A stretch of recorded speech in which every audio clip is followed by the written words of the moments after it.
Walang bakit kung lapit na pa ako. Hindi ko alam pag lapit na ako. Sayang hindi ko na nag-ride ako dito. Kung yung kanina, nag-ride ako dito.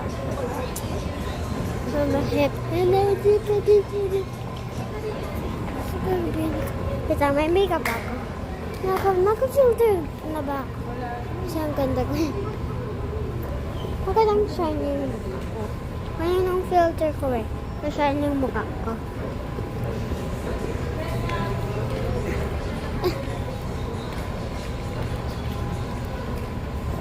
Ito ang video sa akin. Hindi ko alam ano gagawa niya. Pero tingnan natin. Ito na. Ito lang pala tayo eh. Hindi ko na alam. Live for part 3.